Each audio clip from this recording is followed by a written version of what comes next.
401k is up almost $30,000 since I took office. So the Americans are benefiting working today. We have the most working, and we have 401ks at their all-time high, highest they've ever been. And that goes along with the stock market, which is the highest it's ever been. Under my most favored nation agreements, this is something that I wish the media would talk about, because to me it's one of the biggest things ever to happen in our country. Certainly as to medical, anything having to do with medical, because drug prices, we're delivering record-setting discounts on prescription drugs with price differences of 400, 500, and even 600% at the TrumpRx.gov. We recently added nearly 1,000 low-cost generics to the website. So we have drugs down 400, 500, 600%. Now you could say 80, 90, 70, 60, 50% if you want. There are two ways. It depends on the way you ask the question. But a pill that would sell in Germany or in, let's say, in London for $10, we're selling for here for $130. And I got the countries to all agree. Otherwise, they would have had to pay big tariffs. I don't want to go into it, but I had some very interesting discussions. They said vehemently no, and then when I said, that's all right, we're going to charge you a 50% tariff on everything you sell into America, they said, well, like we said, we'll say yes. And every single country agreed, and every drug company agreed. So we have most favored nation. So we were paying the highest drug prices in the world. Now we're paying the lowest drug prices in the world. So that pill that I talked about would go from $10 to $20. The world is bigger than the U.S. Hard to believe, but it's true. So it's not like you cut it in the middle. They just had to go up a little bit, but a little bit is a doubling of a price. So a little bit's a lot. So the pill would go from $10 to $20. And we'd go from $130 to $20. Think of that. So we would get, if you remember, some of you were at the news conference I had in my first term where I got the prices down 1/8%, 1/4% my first term. And I was so proud of it because drug prices hadn't come down in 28 years, and I was the first one to do it. But now I'm getting them down, not 1/8%, I'm getting them down 400, 500, 600. Or if you want to use it a different way, you could say 70%, 80%, 90%, 50%. Nobody's ever seen anything like it. And I got that through, well, everybody knew it was taking place, but we paid the highest prices anywhere in the world. Now we're paying the lowest prices anywhere in the world, and the press refuses to write about it. I think it's the biggest thing. And for healthcare, so much of it is prescription drug prices and drug prices.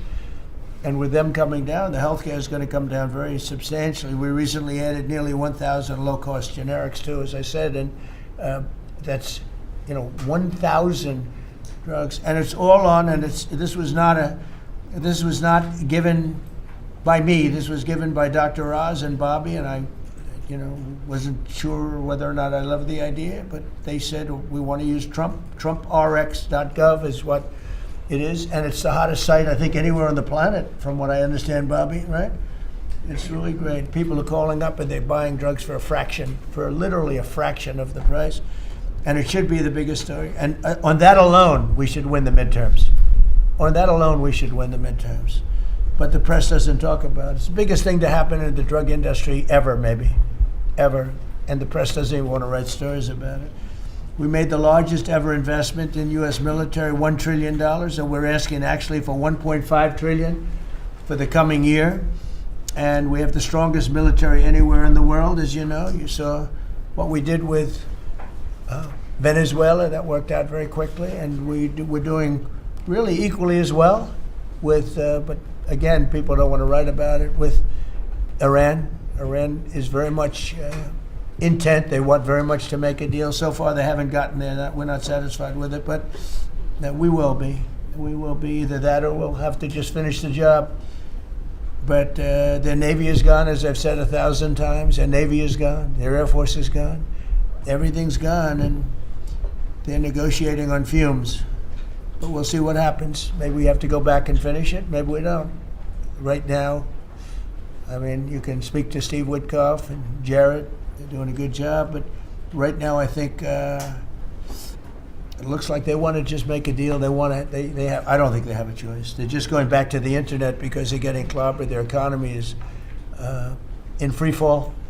They have 250% inflation. Their money has no value. Their whole economic system is broken down.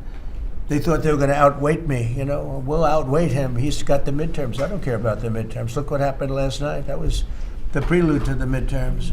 People understand it. They know that. Very simple. Iran cannot have a nuclear weapon. I'm doing that for the world. I'm not doing it just for us.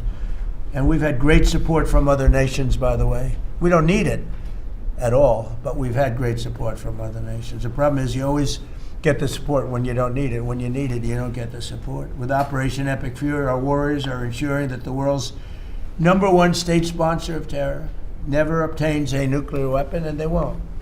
Under the leadership of Vice President J.D. Vance, very proud of this, the White House Task Force to eliminate fraud is waging war on waste, fraud, theft, and abuse like nobody's ever seen before. He looks like Elliot Ness. Do you ever see Elliot Ness? I'm telling you, the guys that are up there, all Central Casting, they're standing behind. What a group of people. No, it looks like a movie. I'm going to make a movie out of it, I think. And they're finding billions and billions and billions of dollars. And I just said, that's good. He said, you haven't seen anything yet. Just said that. And, if he does really great, we'll have a balanced budget without having to do anything. This is the kind of money they stole. They're crooks. They're thieves. And I hope that Todd is going to do a real job. These are crooked people. These are thieves. This isn't like a mistake. Just talking about one person, he got hundreds of thousands, millions of dollars for securing one man, for taking care of one elderly man. He was a service. He got paid millions of dollars for taking care of one man. Total crook. They're all crooks. The Somalians, what they've done to Minnesota, the Somalians, they're crooked as hell. Ilhan Omar, crooked as hell. They're all crooks. And we got them. We got them. Now we're putting the clamps on, but boy, I tell you, that's an impressive group of guys that you have behind you. I was watching that, and a couple of very strong women too. But I was watching that last night. I said, I'm proud of you guys. In 2 months, we've exposed tens of billions of dollars of defrauded taxpayer money, prosecuted numerous fraudsters, Todd, and stopped billions of suspicious payments, very suspicious. Oh, you haven't seen anything yet? Well, you see, I'm getting reports from Todd, from JD. I've never seen anything like it. The kind of just hundreds of billions of dollars was stolen, and no other administration would do what we're doing. They'd let it go. Everybody was getting rich, and I think we have a chance to save Social Security without doing anything to it by just the numbers of fraudulent people on Social Security, people that are 115 years old. 125 years old, getting payments. It's funny, I said, oh, do those payments get turned back? No, they accept them. Well, somebody's getting the payment. It's not a person that's 125 years old. But that's the least of it. The numbers that we're finding out, we have great people at Social Security. We're going to make our Social Security so strong, so good, that you've never seen anything like it. We're going to protect. I said right from the beginning, we're going to protect our people on Social Security. If the Democrats ever got in, you wouldn't have said Social Security would be bankrupt. People wouldn't be getting anything.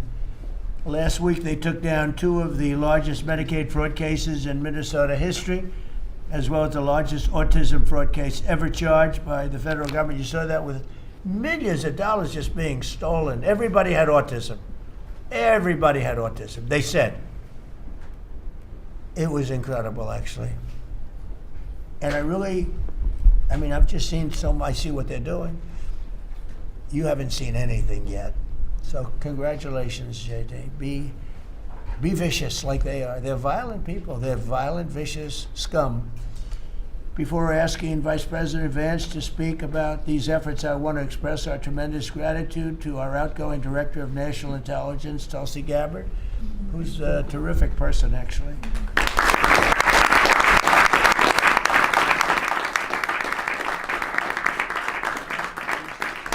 Come up with some findings that were pretty good.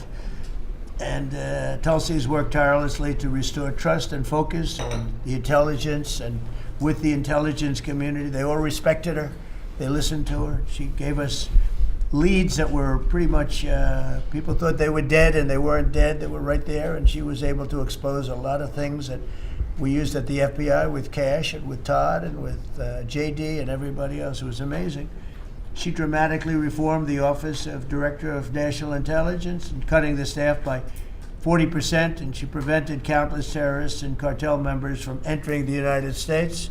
She exposed mountains of evidence related to the Russia hoax, probably the greatest hoax in the history of our country. Although, when you look at the fraud coming out, there's a lot of them. I mean, honestly, there's a lot of them. But the Russia hoax, a great hoax, a very dangerous hoax too, and revoked security clearances of officials involved, and she declassified numerous historic documents of special public interest, including related to the JFK and RFK assassinations, which everybody wanted to see. And we're now releasing a lot of things having to do with space. It's people are very interested in that. It actually became the number one topic. We're releasing a lot of information having to do with terrestrial things, and people are totally fascinated by it. It's amazing. I wasn't sure if they would enjoy it. It's literally trending number one. Can you believe it?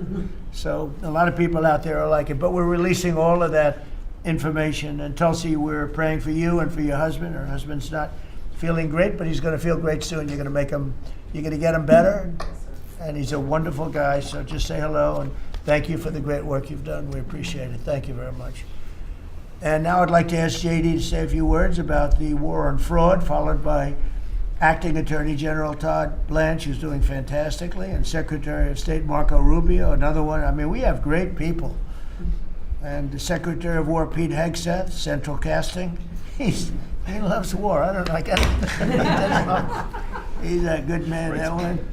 And Scott Bessent, you talk about a guy doing a job.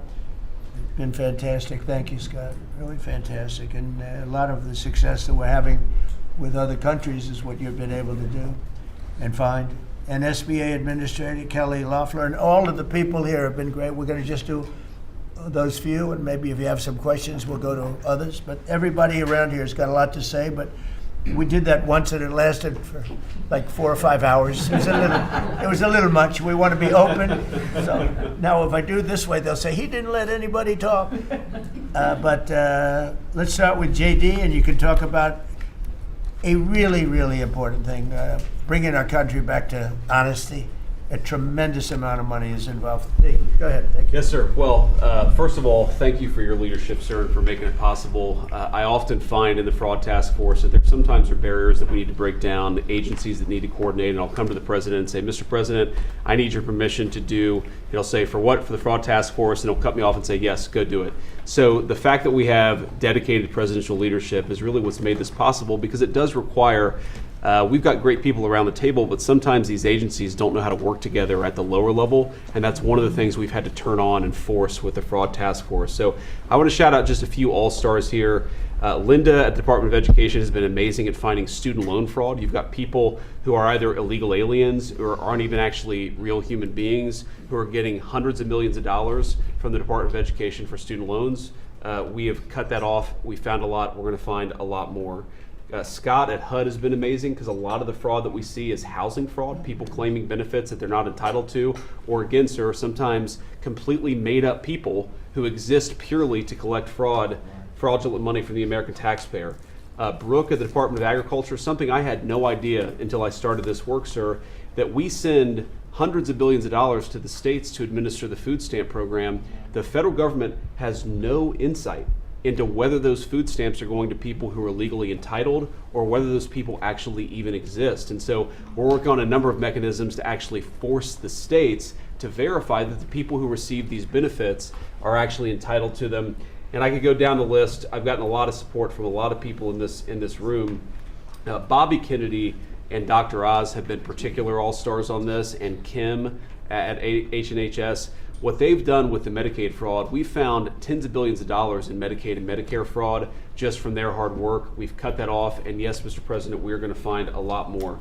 The final thing I want to say, Mr. President, and I know that Todd maybe has something to say about this as well, But I always try to remind the American people, and certainly remind the cabinet officials. By the way, Kelly at SBA has found tens of billions of dollars that were from fraudulent loans that were giving under the Biden administration, and we've now cut that off and recovered a lot of that money. So this has been a whole of government effort, Mr. President. The team really deserves a great deal of credit here. But the final point I want to make, sir, is I always try to remind the American people that fraud is fundamentally a crime with two victims. The most obvious victim are the American taxpayer. They pay their taxes, they expect the money to go where it should go, and that's not happening because of the fraudsters.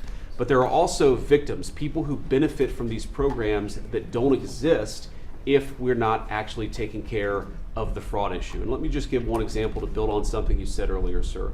One of the people that Todd just prosecuted was a person who was collecting a lot of money from the American taxpayer to take care of elderly citizens, people who worked their entire lives, paid their taxes, should have had dignity and nobility in old age, but it was deprived from them from fraudsters who say that they're taking care of them, who collect a check to take care of them, but then abuse and neglect these people. And particularly one man who died because he wasn't getting adequate care, and that guy was still collecting benefits to take care of a person who he had completely neglected. So not only do you have an American taxpayer who's paying into these programs, you have an elderly citizen deprived of his dignity because we're not going after the fraudsters. Well, now we are. How much money did he get?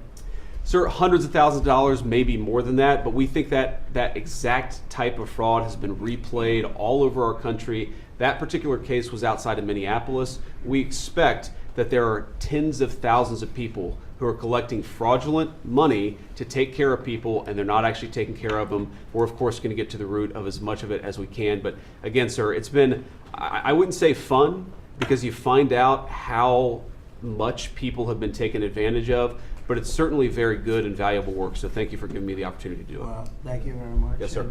Attorney General, please.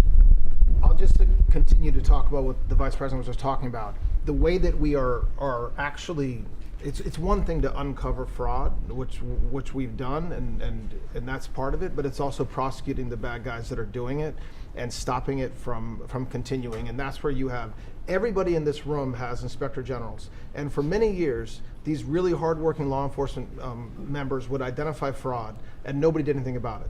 DOJ prosecuted it, but spent a very little resources on that. So what we've done just in the past 51 days, over 400 law enforcement country-related fraud. That's search warrants, that's convictions, that's indictments that are filed, and that's just 51 days. And it's not just the great prosecutors. It's the FBI agents, it's DHS and HSI agents. It's everybody in this room that has inspector generals that are now they have been freed up, and it's because of you. It's because of the Vice President saying this is going to be a priority of what we are going to do. Not just the Department of Justice, even though we're the prosecutors that are putting bad guys in jail. It's also the law enforcement at every agency, FBI and DHS. And so we're already seeing results. We had a $1 billion fraud, a conviction at trial last week out of Florida. And this was an organization that was stealing from senior citizens in Florida, duping them. There were call centers set up in the Philippines, and they were duping them to buy medical equipment that they didn't need, that they would never get, and that the taxpayers paid for. And so that's a good win. We arrested 15 guys in Minnesota last week. The Vice President mentioned one of them. These are people that are not, they're just stealing, and many of them are here illegally. And so you have people who are in this country illegally, who are then taking advantage, and the Vice President says something a lot that resonates with me. The generosity of the American people, the generosity of everybody in this room, the leadership, to take care of the people in this country that are the most, that deserve it the most. Children who are supposed to get food at school, and you have men just stealing, taking that money. And so that's what we're focused on. We are standing up, as you know, Mr. President, you allowed us to stand up a new division at the Department to combat what we're talking. And then every U.S. Attorney's Office is now focused on it as well. So this is something that will result in a better place for every citizen in this country and save money, a lot of money, and also it's the right thing to do for our tax dollars, Mr. President. And billions of dollars was given out just very quickly before Biden left office. Billions and billions were given out. And I mean, I know of many cases, but one, I don't know what's happened with it, but I think you're looking at it. I know Lee was involved in it environmentally. And Stacey Abrams was given $2 billion for an account that had $103 in it, an environmental fraud, I guess. And she had $103 in this newly opened account. And before leaving business, they put $2 billion into the account. And they had no reason for existence. They were unable to say what they did with it. $2 billion. Lee, do you want to just mention something about that? Thanks to your leadership, Mr. President, that was canceled. And they no longer have access to that $2 billion. They were like hell. They wanted that money. Go In ahead. fact, it was over $29 billion that it's now been canceled at EPA. You told us to make it a priority. Now this happened as soon as you came in. After the election, before your inauguration, they were caught on video saying that they were rushing to get billions of dollars out the door before you're swearing in because they were afraid that once you were sworn in, you were going to stop it. Well, that part, they were right. We did. Yeah, we did. Great And job. we're happy to do it, Mr. President. And, the Department of Justice under Todd Blanche's leadership, they just secured another big win in the appeals court on some recently canceled grants for different agencies. So great attorneys making sure that this accountability is delivered over the finish line. It's been a great team effort. And we're building more, most importantly, we're building more factories and plants in the United States now than at any time ever before. $18 trillion coming in. That's not including the 12th month, that's 11. And I say it often that the Biden administration had much less than 1 trillion and we have 18 trillion. And when those final numbers come up, they'll be even higher than that. That's a record in the history of the world. No country has ever done that. And that money's going into plants, and you are giving them very fast approvals, thorough and environmentally correct, but fast approvals. And you're doing a fantastic job. Thank you very much. Another man doing a fantastic job, I think we all agree, is Marco. You're all over the place, right? I watched you last night in 3 different locations. So tell us about Iran. Well, first of all, the bottom line is Iran's never going to have a nuclear weapon. And if recent events have done anything, is just remind us once again that they are the world's leading sponsor of terrorism. And they can never have a nuclear weapon. Now, the president's preference, Mr. President, your preference is told us repeatedly, is always to negotiate these things and to figure out if you can have agreements. Diplomacy is always the first option.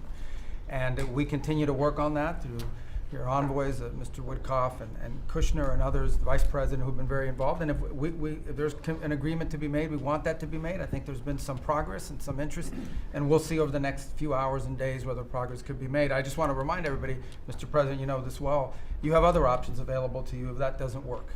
But the bottom line is that we prefer the negotiated diplomatic route, and we're going to give it every chance to succeed. You know, you're giving it every chance to succeed, Mr. President. But here's the bottom line, because I keep getting asked, what is this all about? It's very simple. Iran and these people in charge of Iran can never have a nuclear weapon, and they will never have a nuclear weapon, and they most certainly will not have one as long as you're President of the United States. On that point, it's very clear. Just 2 quick things I want to touch upon. One, you touched upon the border and security. Part of securing our border is dealing with the people that are in this country unlawfully, many of whom do not want to go back to the country that they originally came from for a variety of reasons. Either we can't send them there or some judge ties us up. And one of the key things we have achieved is now 20 countries have signed third country national agreements, meaning these are safe countries where individuals who refuse to go back to their country of origin can be sent to that country instead. We've gotten 20 countries now around the world who have signed agreements that allow us to deport people to those places. What often happens when you go to the person who's here unlawfully and say, we're going to send you to this third country, is all of a sudden they decide they'd rather go back to their home country instead. So it gives the ability to enforce all laws, and we work very closely with the Department of Homeland Security on that front. Something else that I know is concerning people, because it's on the news, is Ebola. Our number one obligation, you know, we're involved in foreign policy, but even our foreign policy, the number one priority of our foreign policy is to protect the American people. We cannot and will not allow any cases of Ebola to enter the United States. And so the State Department and other agencies represented here, the Centers for Disease Control, HHS, others, are working very, very hard to contain this crisis to the countries where it's currently located, particularly the Democratic Republic of the Congo. And so we've surged assistance to make sure that is being contained there. And obviously, multiple agencies involved here are also very involved in tracking people, just to make sure that nobody comes into this country that has Ebola and creates a problem for us. And we feel like we've got good efforts in place to do that, and Americans should feel assured that the president and his administration is doing everything we can to protect them on that front. My last point, you said I was all over the place. One of the places I stopped in last night was to initial the Trump Route for Prosperity in Armenia. This is a key linchpin of the peace deal that you were able to achieve between Armenia and Azerbaijan. Right. And in addition to that, we also signed a critical minerals MOU with them and a strategic engagement one as well. So just a reminder of another war you helped to settle, Mr. President. But from that now we are seeing the emergence of a great new relationship with Armenia that really had grown stagnant for a very long period of time. So we're doing well on that front as well. Thank you. And could I just ask you, Cuba and Venezuela, what's going on there? Well, interesting. On Venezuela, that process continues, that three-phase process, of obviously stabilization, recovery, and transition. I would just say, just since January 3rd of this year, okay, and I think this number's right, and Chris or Doug can correct me on this, but I think over 10 million barrels of Venezuelan oil have been delivered to the United States since the 3rd of January.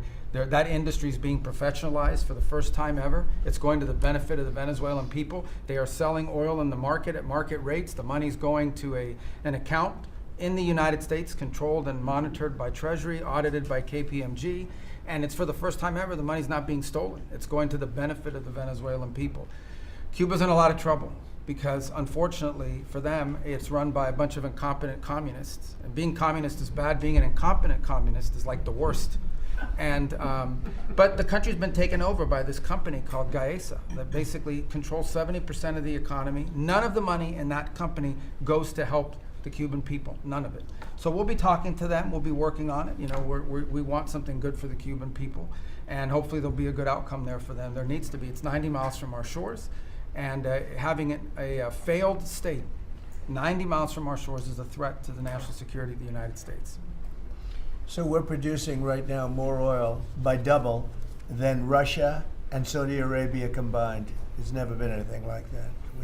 We don't need oil, we don't need the Straits, we don't need anything, but we have more oil now being produced by 2 times than Russia and Saudi Arabia combined. It's a great stat. Do you want to say something about that? Well, I would, President Trump, under your leadership, we've opened up lease sales on public land. This is land that was put away for the benefit and the use of the American people, like the Strategic Petroleum Reserve in Alaska. The Biden administration had illegally stopped holding lease sales during their administration. President Trump famously said, "Drill, baby, drill," but before you can drill, you've got to open public lands. Between the lease sales that have happened in the Permian, in the Bakken, and on the North Slope, just since January of this year, it's over $4 billion of revenues come into the Treasury. That's 13 times more than the Biden administration brought in on lease sales in the entire 4 years they're in office. Sir, your policies brought that in 5 months. So with that, a lot of excitement, a lot of activity. We also inherited, just in one district in Carlsbad, New Mexico, 5,600 unprocessed applications to drill for oil and gas on public land.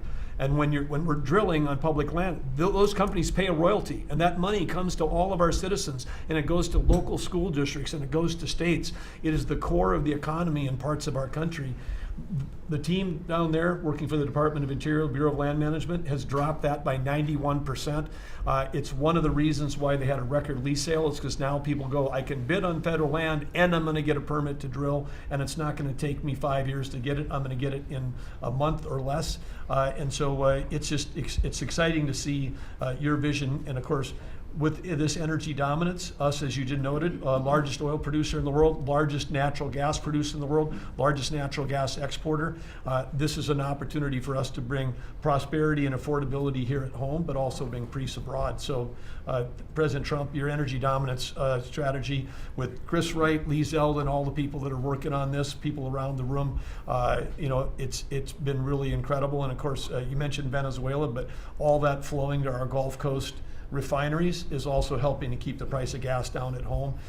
So again, it's an amazing transformation. Bottom line is, the center of geopolitics around energy has moved from other parts of the world to the Western Hemisphere in the last 5 months. You turned Venezuela from a sanctioned adversary into a strategic ally in 45 minutes. Never happened in history before. And what's going on in Alaska. When I was there last week in Alaska, the North Slope, 80,000 barrels a day coming online at Pico. That wouldn't have happened with you. It's up by Willow on the North Slope. That's going into the Alaska pipeline. 20% increase just off that one field. So amazing work. Energy's a high-tech industry, and those guys are crushing it, and they're loving the fact that they can provide affordable, reliable, secure energy for America.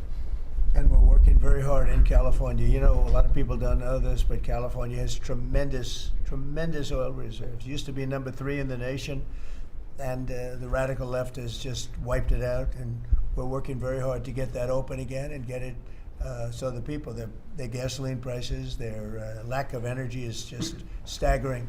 It's staggering. And we're actually making very good progress. Even people that were against that at one point, now they're saying, wow, that'd be great. But people don't realize it was one of the, right, Chris? It was one of the top drilling states, one of the, I would say in terms of reserves, as among the top in the country. Nobody thinks of that with California. Everything was just closed down, really violently closed down. And we're opening up some of it, and we're being met with actually great spirit, because they're paying so much for gasoline that they don't have to be doing that. And they have a very incompetent group of leaders, like grossly incompetent. So I think that's going to be something. On a slightly smaller subject, while Doug was speaking, Department of Interior, he and his people have done a fantastic job on D.C. D.C. is looking beautiful. The fountains are almost all open. We had 28 of them. And we have one in particular, a very long lake, we call it, the reflecting lake, between the Lincoln Monument. Nobody's ever seen anything like it. You take a look at, between Lincoln and Washington, you have the longest, like 2,400 feet long. That's longer than the tallest building in the world if you set it on its side. And it's almost 200 feet wide. And actually it was built in 1922, and from 1922 on, it really never worked. It always leaked, and it was a problem, and a lot of things. And hundreds of millions was spent. The Biden administration and the Obama administration spent hundreds of millions of dollars trying to get it to work, and they failed. And we'll be spending, you'll give me a number, but I think it's a very low number. It's like in the number that we originally talked about, where we cleaned it, we fumigated it. We had 10 major truck dumpsters of garbage taken out. Can you believe it? A friend of mine came in, very substantial person from Germany, wanted to see the Washington Monument. I wanted to see the Lincoln Memorial. And he said, I looked, but that horrible reflecting pond is disgusting. It's filthy, dirty, and disgusting. I said, really? I drove down. I said, Secret Service, let's take a drive. And we went down. I said, that's terrible. And for the most part, it didn't work. I mean, they wouldn't even have water in there. But when they did, it was just dirty, filthy water that leaked out. And we got to work on it. And it was supposed to cost almost $400 million, because it's like putting the skin on a skyscraper, but bigger, much bigger. Many skyscrapers, you could almost say, other than for the world's tallest. Think of it, the world's tallest skyscraper is shorter than 2,400 feet. So we went to work, and over the years I built hundreds of pools. I build them every time I built the building. I always like to build Olympic-sized swimming pools, and I was very aware of swimming pool, what goes into making a swimming pool. It's not as simple as people think. You never want it to leak. You want to have beautiful surface. I said, I have an idea, Doug. We sat down. I said, let's take that long thing where we're going to fix it with concrete, which leaks, concrete, all sorts of other materials that all leak and don't look good. They're gray. And, swimming pool, I have a swimming pool right up the road. I built it 22 years ago. It's perfect. I said, does it ever leak? No. It's perfect. Good contractors. I actually called in a couple of the contractors, got some ideas from them, and I gave it to Doug, and Doug's done an unbelievable job. And so they were going to spend maybe $400 million. I don't know. You never know with cost overruns and everything, but it was going to take years to build, 3 years, 4 years. And we'll have it done before July 4th, substantially before July 4th. If we didn't have such bad weather the last 4 or 5 days, we could have been almost done. You can't do the substance of the rain. And what they did is they cleaned it. They took out, as I said, more than 10 dumpsters of garbage, shovels. It was disgusting. Oh, every corner had massive amounts of, I guess that's the way the tide goes, but they had massive amounts of garbage. We then steam cleaned it. We then sandblasted it, and then we pebble blasted it. That's a bigger version of sand. We made the surface as good as it can be, and we're now covering it with the most beautiful blue, very thick. You think of it as a very sophisticated form of rubber. No leaks, no problems, and it's beautiful. It's called American Flag Blue. That was the color we chose. And we are probably 70% finished with it. It's going to be finished. The hard part's done. And then we decided to do much more than originally I thought I was just going to do the surface, but we said the problem is the outer ring looks pretty bad too, where you walk on. So we sandblasted that. This is all additional work. We didn't want to do, when you do something like this, when you do the one, you think the other looked okay, but then when the other, you see the new surface, the old stuff that looked okay looks really bad. So we cleaned that, sandblasted it. The walkways, all of it. It's a tremendous amount of area. It's thousands of feet long, very wide. This is where the people stand, not the water part, the dry part. And we had a combination of granite and stone, and we're pointing it, fixing it. The joints were terrible, everything. The whole place was a mess. And when it opens in a couple of weeks, long before July 4th, we want to have it for July 4th weekend, but it'll be long before that, you will see something that's really going to be beautiful. And now we're looking at the World War II fountain, because that's also in pretty bad shape.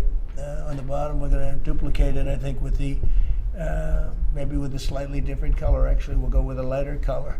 But Doug and I have a lot of fun doing it. Your staff is fantastic. They've really worked well. But the concept, so think of it, instead of spending $200, $300, $400 million, and it will never work, we're going to spend like $10 million maybe, $12 million. Instead of spending 4 years, we're going to spend, like if you add it all up, like a couple of months. And instead of going through 4th of Julys as a horrible construction site, we're going to have it open before the 4th of July. And the difference is it's better. Somebody said, oh, well, but it's not the same. Some of the fake news would say, well, but it's not. No, it's like the pen story. The pen is better at $2 than it was at $2,000. This is the same thing. This is far better. Won't leak. It'll last for 50 years, maybe 100 years. They didn't even know. I said, how long will this last? Oh, I think you'll get 50 years out of it.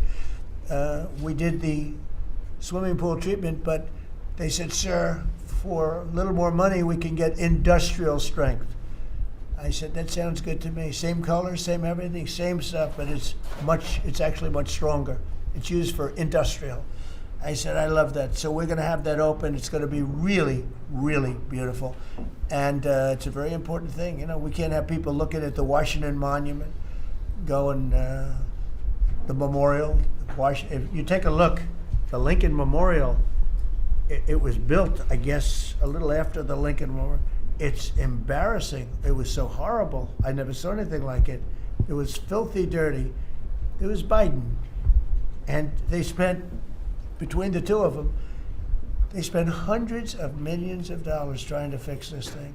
Now, when Obama did it, he spent way over $100 million.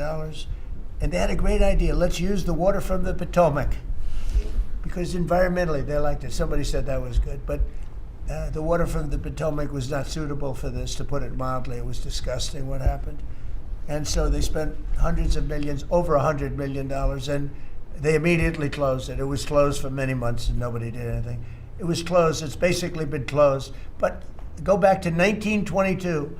It was always sort of, people think of it as beautiful, but it was always a mess. It's going to be unbelievable. It will be unbelievable. It's actually exciting. I want to ride over there today if I can. I always have a problem. Secret Service is in love with my walking along, checking the sidewalk, the new sidewalk, to see whether or not they pointed it correctly. But they do. We have great contractors doing the job. But we'll spend a very tiny amount of money. And it'll be better than it ever was when it was built in 1922. It's very exciting, actually. To me, I love construction. It's very exciting. And we do many things. We did 28 or 29 fountains. I made a contribution to redoing Lafayette Park. That's the entrance to the White House. And it was an embarrassment. The floors were broken. They had bricks. Some of the bricks were missing. You know where they're missing? They took them out to throw at people. We're going with them. It's going to be a world-class park. It'll be open pretty soon. They're doing a lot of work over there. That was a contribution that I made with some other people. And it's going to be really beautiful. That was really the front door to the White House, but you couldn't even use it. It was so terrible. People would come to the White House, and it was so terrible.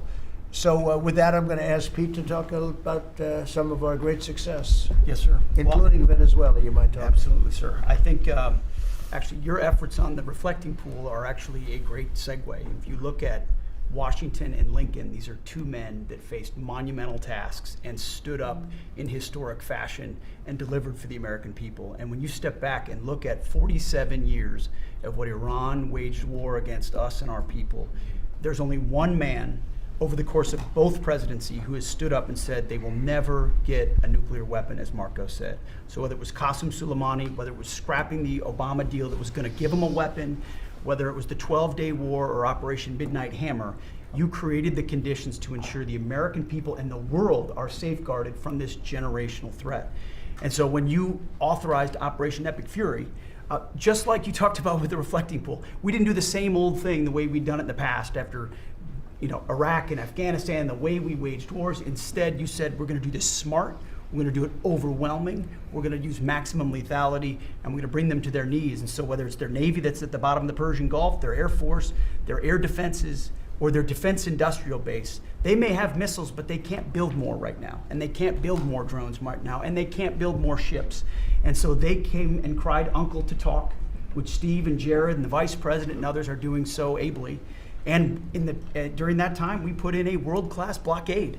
And they haven't been able to bring anything in or anything out from Iranian ports. And we know from the intel that their economy is hurting big time because that is their lifeblood. And again, bringing them to the table. So whether it is through the efforts of your negotiators that they ensure that they never have a nuclear weapon, or we have to go back to the War Department to finish the job that way, we're prepared to do that. And I think even our reach on the dark fleet of Iranian tankers, no Iranian tanker around the globe is safe. And we've seen seizures all around the globe, again, choking off their economic lifeblood. But all of this is possible, Mr. President, thanks to the investments that you've made in this department, firing on all cylinders. For the second year in a row, we're at historic recruitment rates. Last year, we said that here. This year, we beat it even faster. The American people are excited about what you're bringing to our department. Our defense industrial base, $50 billion in private investments. Because of the meetings you've held, defense manufacturers are investing in new plants and new manufacturing, new production lines, so that we're getting weapons faster than ever. And then the $1.5 trillion that you've committed to the department going forward, that's 1 million American jobs. 1 million American manufacturing jobs. That's Golden Dome for America, that's F-47, that's B-21, that's 50 billion in drones. We're going to lead the world in drones, shaving years off of production of all of those, everything under budget and ahead of schedule, which is what the warfighter deserves. And we saw it, you mentioned Venezuela, Mr. President, you saw it on display there. Think of the fact that our Southcom commander just landed via helicopter at our embassy, peacefully at the welcome of the Venezuelans, because we're now partnering with them, hopefully, even on the counter-cartel mission as we secure our hemisphere. So we've secured that southwest border. We're going to war with the cartels through the America's Counter-Cartel Coalition. Venezuela is a big part of securing our energy future and defending the homeland. And then I just want to note one more thing to give you a sense of how committed this president is. Maybe a year ago, he heard the call of Nigerian Christians who were being targeted and killed by ISIS in Nigeria. And he said, Pete, I want the War Department to focus on ensuring that we do everything we can to protect those Christians. Partnerships like that can take time behind the scenes, but he never wavered on it. And we got the assets there, and over the last month, and there hasn't been much coverage of this, we killed ISIS #2 in Nigeria, who's most responsible for killing Christians and trying to target the U.S. homeland. and have since, because of the intel we gathered, killed hundreds of ISIS members who were targeting and killing Christians in Nigeria, creating a whole new opportunity there. So there's a lot of things we do that the media pays attention to, and a lot of things the president empowers the department to do on behalf of the American people that he deserves great credit for. Thank you. Great job. You're doing a great job. I just want to say on recruitment, we're very proud of the fact that for the previous 4 years, previous administration, they couldn't recruit people. And that included, by the way, police and firemen and others. They were not proud of our country. And they couldn't recruit. Anybody with a uniform and was having a hard time recruiting. And they set record low numbers. They were way, way behind. And literally from November 5th it started. It started even before we got going. But from the time we won the election to now, we've had numbers of recruitment, the likes of which we've never had. Record recruitment in every single branch, and that includes police and firemen. Record recruitment, so we're very proud of that. Thank you. Great job. Thank you, sir. Kelly, please. Mr. President, you have made us a nation of builders again. You're leading us to the greatest economy that the world has ever known, and I see that every week as I travel this country, main streets across dozens of states, from Alaska to Maine. I've been in many of those states 2 or 3 times. I hear it everywhere I go. Please thank the president for putting us back on track. They thank you, they love you, they want more of what we're doing: tax cuts, deregulation, fair trade, energy dominance. Small businesses are spring-loaded, and we see that in the jobs numbers. In the last 2 months alone, we've created over 300,000 private sector jobs in this country. Most jobs are created by small businesses, 2 out of 3. And small businesses, as you know, make up 99% of all businesses in this country and account for half of our GDP. So when that part of the economy is finally working again, they've gotten out from $5 trillion of regulation that the Biden administration put on hardworking small businesses. They penalized growth, investment, hard work, and success. But thanks to the working family tax cuts that every single Democrat voted against, hardworking families, the welders, the waitresses that I meet on factory floors across this country, from Pennsylvania to New Mexico, where I'll be tomorrow. Brooke and I are going to Arizona tonight. So we see this everywhere we go. It's one of the most underreported stories in the media. Main Street is back, and that's because America first. I'll tell you the other thing about fraud. Small businesses are particularly hurt by the fraud because they're some of our biggest taxpayers in the country. And they show up every day. They work hard to provide for their employees, to build their businesses. They're doing it the honest way. And they see fraudsters taking from the American people. It's taxpayer money. And so you think about, at the SBA, we found $200 billion in fraudulent PPP loans that the Biden administration tried to hide and forgive and sweep under the rug.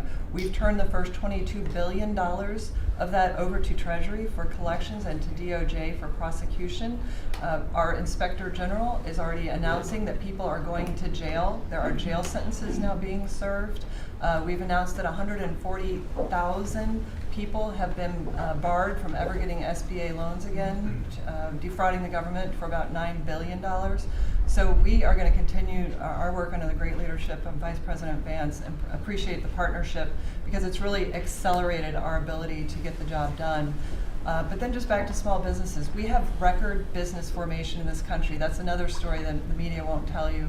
Over 500,000 businesses on average a month this year. So it's not just record people working, strong job creation, business formation at all-time records in this country, but we have manufacturing expansion 4 consecutive months. That means that's a leading indicator, meaning that we have expansion coming. Another story the media won't tell you, 98% of all manufacturers are small businesses. 75% of our defense industrial base is small business. They're our main exporters. And so America first, free trade, fair trade, deregulation, tax cuts, and energy dominance is helping workers on Main Street, and that's why they tell you to tell me to tell you, Mr. President, thank you, and they love you. Well, thank you very much. Great job. Thank you, Kelly. And I just say, we went to China last week. We had an amazing meeting with President Xi. The relationship's very good. We're doing a lot of business with China now, but it's not where they were ripping us off. For years and years, they ripped us off like nobody ever got ripped off. Now it's a very profitable business that we do with China. and they respect our country again. We have the strongest military in the world by far, and they respect our country again. Scott, please. Sir, on the economy, 2 words: resilience and prosperity. The continued resilience of the economy speaks for itself, even during the Iran conflict, and it speaks to the strength of your leadership. Pro-growth policies are creating conditions for American families and businesses to prosper. We're entering the second half of our 250th anniversary year with renewed optimism and momentum. It has never been a better time to be an American, and as you said earlier, we have a record number of Americans working. The economy that you are building is not only strong, but secure and resilient and better positioned to compete globally. Real GDP has risen 2.7% over the past 4 quarters, something that many economists said couldn't be done. In the first quarter of 2026, despite the Iran conflict, GDP grew at a 2% annual rate. The Atlanta Fed GDP now is predicting 4.3% for this quarter. In terms of prices, I believe the prices are transitory. Oil will be lower than pre-conflict levels when this ends. Natural gas is already down, as you mentioned. Drug and pharmaceutical prices, they are plummeting, and rent is down. We are more resilient to energy price fluctuations due to your energy dominance agenda, to regulatory efforts, and we have never sold so much energy to the rest of the world. Business investment rose at a 10.4% annual rate in the first quarter.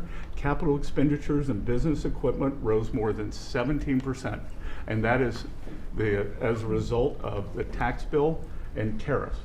Jobs related to commercial construction, factory construction, are up 90,000 since your inauguration. In the past 2 months, the private sector, as Kelly said, has added 313,000 new jobs. And those are private sector jobs, sir, including 13,000 manufacturing jobs. We have construction jobs, we're building the factories, and those will turn into manufacturing jobs. The stock market has hit new highs. The stock market lives in the future. It is seeing on the other side of this conflict, it is a strong symbol of optimism for the future. Corporate earnings are high, and wages are doing well. For the tax season, we had the best tax filing season in history, which is a victory for Main Street. The average refund was nearly $3,300, 11% increase from last tax filing season. And importantly, 62 million returns had one of your 4 signature policies: no tax on tips, no tax on overtime. They reduced taxes. 85% of our seniors paid no taxes on Social Security, and the deductibility of auto loans for American-made cars.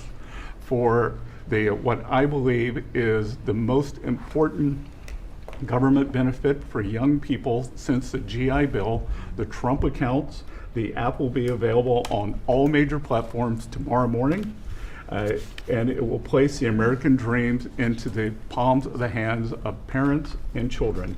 Nearly 6 million kids have been signed up for Trump accounts, and they will launch on July 4th, and it will be a great symbol of the 250th anniversary. Main Street prosperity, workers have seen positive wage gains. The unemployment rate remains low at 4.3%, and private sector job growth is strong. So just to reiterate, resilience and prosperity have been the marks of your second term. It's been great. It's been amazing, actually. Any questions? Thank you, Mr. President. Iris Tao with NTV Sister Media with the Epoch Times. We've done a lot to clean up DC and fight crimes here. And as a lot of Americans and people from all around the world are coming to the nation's capital ahead of the major 250th birthday events here, how important is it for you to really keep delivering on these results, but also what does it mean for America's identity on the national and international stage? So I'm very proud of DC because when we came here, a little more than a year ago, it was a very dangerous place, and now it's a very safe place. It's been incredible what's happened as you see the crime numbers. We had restaurants closing up, and nobody wanted to go to a restaurant. They were afraid to walk to work. It was a very, very dangerous place, very unsafe. and now it's a very safe place. We brought in the National Guard. We worked with Cash and the FBI, and Janine is doing fantastically, and Todd, and everybody. And it's now a very safe city, and people are pouring in, and you see the grass is all beautiful. We put a lot of new grass in because, you know, like people, grass has a life too. And this grass, it was about a long time. But the waterfalls we talked about and the fountains, most of them are in the final stages or fixed. People are writing me letters. People are talking about it. We have some of the most beautiful fountains in the world, and there wasn't one, not one, that worked. We had 29. Out of the 29, not one was worked, in addition to the reflecting pool, which is even, you know, that was the big one of them all, but that was a disaster. So with all of that, and this place is looking beautiful. I rode through it yesterday. Where the fences are down, the homeless aren't staying here any longer. We're helping them out, but we're not, you know, we just can't have them in the nation's capital. And when foreign dignitaries come in, they're saying, the first thing they say to me, this place has really changed. They saw that it was going down. Our whole country was going down, just like DC was going down. And as you know, the restaurants were closing up. There weren't very many restaurants, and now they're opening up. You can't get a space. And everyone's going out to dinner, and they're safe. And we had the national security, and we have the National Guard, and we're going to keep them. You know, I want to, by the way, just in case I mentioned, keep them. Okay. And don't lower the number either. Somebody said, oh, are there less? I said, I hope not, but don't lower the number if you don't mind, okay? We're going to Just keep surge them. this summer, too. Yeah. They look great. You know what? They give people, we took out 5,000 criminals, hardcore criminals. By the way, 90% of the crime is calculated. 2% of the people do 90% of the crime. That's a great number. Because when you get rid of 2% you can get rid of. 90% you can't get rid of, 2%. So 2% create 90% of the crime, 91% actually, to be exact. And we moved 5,000 people, Todd, out of here. These are career criminals. Many of them came over from the last administration through the open border, the ridiculous open border, no vetting, nobody knew who they were. They came out of prisons, they're drug dealers, there were people from mental institutions. And Washington, D.C. is now a safe and beautiful place. And it's only going to get more beautiful. Yeah, please. President Trump, thank you so much for having us in here today. What are your thoughts? Why do you think that Joe Biden is trying to sue this Department of Justice, former President Joe Biden, to have his tapes that he did interviews on blocked from the American people hearing them? Do you think that he's trying to hide something? And maybe Acting Attorney General Todd Blanche could comment on if they will countersue and release those tapes to the American public. Are you talking about it with respect to his book? With respect to Well, I'd like to see it. I don't know. Maybe there's some constitutional reason. I don't know. I would like to see what he has to say, because we can never allow what happened to this country to happen. The man was grossly incompetent, and the Democrats, I call them the Democrats because the policy is so bad, but they came very close to destroying our country. We can never let it happen again, and I hope that you're able to produce that. I think it would be very interesting reading for people. Mr. President, Iran wants control of the Strait of Hormuz. Would you accept a short-term deal that allows Iran and Oman to control the strait? And would they have to open it immediately, or would you be open to that happening over a period of time? No, the strait's going to be open to everybody. And who would control It's it? international waters.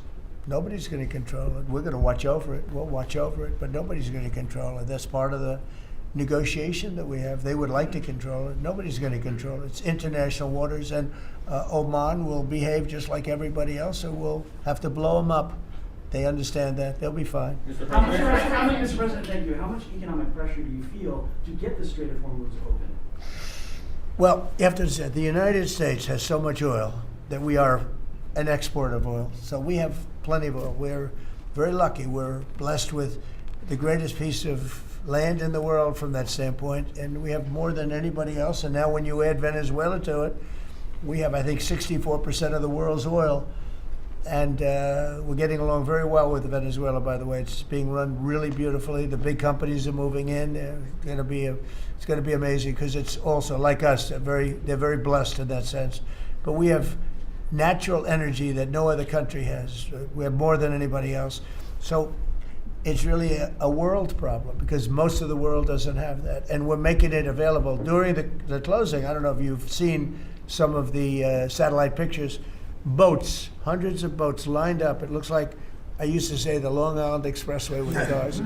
They're lined up and they're coming to Texas, Louisiana, they're coming to Alaska to fill up their boat, their big boat. Some of them are really big, 2 billion gallons, even bigger than that now they make them. They make them up to 4, Chris, I hear. Now they make them up to 4. The 4 are now the big ones. Used to be the 1s. Now it's 4 million barrels of, think of that, 4 million barrels of oil in one boat. But they're lined up and they're right now heading to Texas, and they've already filled up and they've gone back. In addition to that, you have a lot of boats, you have about 1,500 boats in the strait wanting to get out, and at the right time we'll release them. But the American people, sir, are seeing higher gas prices. Yeah, they It's are. come down a little bit, but it's still $4. No, it's come down. 45 cents. Oh, it'll come down a lot. It'll come down to where it was before. We had it, when I was in Iowa, we had, we're driving by and we saw gas stations, $1.90 a gallon, $1.85, $1.87 were the 3 that we saw. We had it down in some places below. Now, we can't help but California where they charge so much tax that, you lower it and they charge tax. They've got to straighten the act out in California, but we had gasoline down to a very low number. I think we'll be hitting that number shortly after that whole excursion ends. Does that give you more urgency? But regardless of anything, as Marco said better than anybody can say it, you can't let them have a nuclear weapon. They would use it instantly. They wouldn't think about it. They would use it instantly. I've gotten to know them. They would use it instantly. Does that give you more urgency, Mr. President? You've said that you're in no rush to make a deal, but with gas prices that are still high across the country, people are paying more for travel. Does that give you more urgency to make a deal? Why doesn't it? Well, I'll tell you the primary urgency I have. I said this, it wasn't covered properly, but the primary urgency is that we can't let Iran have a nuclear weapon. But at the same time, we have a tremendous amount of oil, gas, coal. We have tremendous amounts of energy. We're blessed with something very special. Those prices are going to come down. They're going to come down fast. I think that you'll see, actually, Todd, I think you're going to see lower prices that we had even before we did this. Now, I knew there'd be an increase. I said, we have a choice. We don't have to do anything. And in 2 years or 1 year or 2 months, because Iran would have had if we didn't hit them with the B-2 bombers, Iran would have had a nuclear weapon within 2 weeks from that date, because they were ready to go. And if they had a nuclear weapon, it would have been used already. It also would have been used had I not terminated the Obama deal, the Iran nuclear deal, as we call it. That was in my first term. Had I not terminated that, they would have had a nuclear weapon a long time ago. I would say it was a guarantee that it would have been used, and it would have blown up Israel. It would have blown up the entire Middle East, and that's never going to happen. Yeah, please. Other shooting on Iran, would you be comfortable with Russia or China taking their stockpile of highly enriched uranium, and have they offered? No, I wouldn't be comfortable. That would not make me comfortable.